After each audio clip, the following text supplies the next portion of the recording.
আসসালামু আলাইকুম প্রিয় ভিউয়ার্স, আপনাদের সামনে একটি ট্যাবলেট নিয়ে হাজির হলাম। আপনারা স্ক্রিনে দেখতে পাচ্ছেন ফিক্সোলিন 400 মিলিগ্রাম ট্যাবলেট। এর জেনেরিক নাম ডক্সিফাইলিন। এটি বেক্সিমকো ফার্মাসিউটিক্যাল লিমিটেড প্রস্তুত করেছে। প্রতিটি পাতার মূল্য 120 টাকা। এটি আপনারা যে কোনো ফার্মেসি থেকে সংগ্রহ করতে পারবেন। এই ফিক্সোলিন ট্যাবলেট নিয়ে বিস্তারিত আলোচনা করব। এটি কেন খাবেন, কি পরিমাণে খাবেন, খাওয়ার নিয়ম, পার্শ্ব প্রতিক্রিয়া বিস্তারিত আপনাদের সামনে তুলে ধরব। ফিক্সোলিন ট্যাবলেটটি মূলত ডক্সোফাইলিন এর গ্রুপের একটি ঔষধ, যা শ্বাসনালীর সম্প্রসারক, অর্থাৎ শ্বাসনালীকে সম্প্রসারণ করে।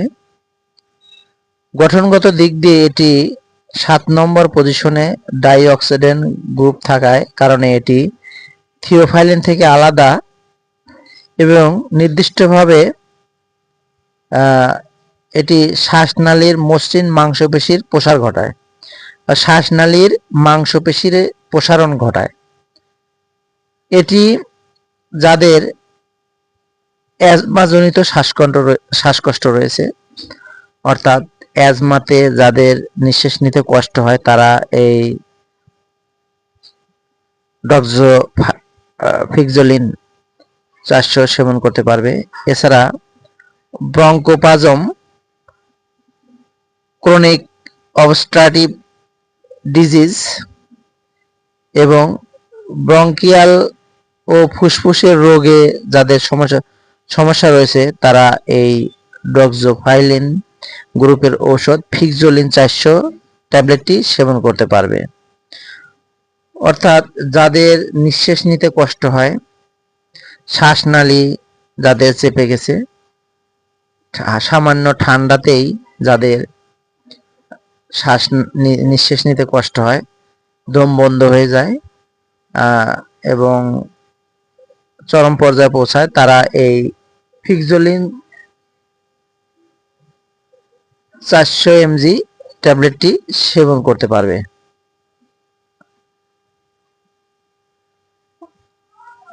এর সেবন বিধি আপনাদের জানিয়ে দেব। 200 মিলিগ্রাম ট্যাবলেট দৈনিক 2 থেকে 3 বার সেবন করবে। এছাড়া যাদের অতিরিক্ত সমস্যা, অর্থাৎ অতিরিক্ত অ্যাজমা শ্বাসকষ্টজনিত সমস্যা রয়েছে, তারা 400 মিলিগ্রাম ট্যাবলেট দিনে 2 থেকে 3 বার সেবন করতে পারবে। 12 বছরের ঊর্ধ্বে নিচে যারা আছে, অর্থাৎ 6 থেকে 12 বছরের বয়সী শিশুদের ক্ষেত্রে 6 থেকে 9 মিলিগ্রাম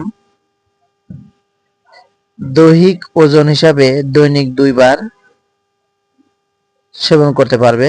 অর্থাৎ বাচ্চার ওজন 10 কেজি হলে 3 মিলিগ্রাম, অর্থাৎ করে 3 মিলি করে দৈনিক 2 বার সেবন করতে পারবে।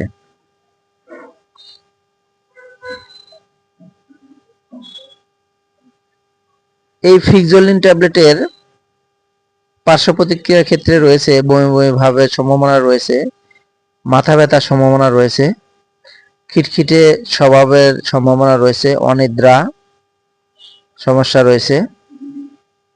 কাজেই যদি বেশি সমস্যা হয়ে থাকে, আপনারা অবশ্যই রেজিস্টার ডাক্তারের সাথে পরামর্শ করে তারপর এটি সেবন বন্ধ বা গ্রহণ করতে হবে। গর্ভাবস্থায়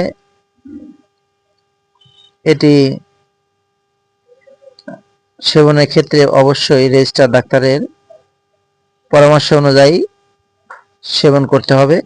তবে গর্ভাবস্থায় মহিলাদের এটি অনেক সময় দেওয়া যায়, সমস্যা হয় না, তারপরেও রেজিস্টার ডাক্তারের পরামর্শ অনুযায়ী সেবনের নির্দেশনা দিয়ে থাকে। তো প্রিয় ভিউয়ার্স, আজ এ পর্যন্ত। ভালো থাকবেন। আসসালামু আলাইকুম।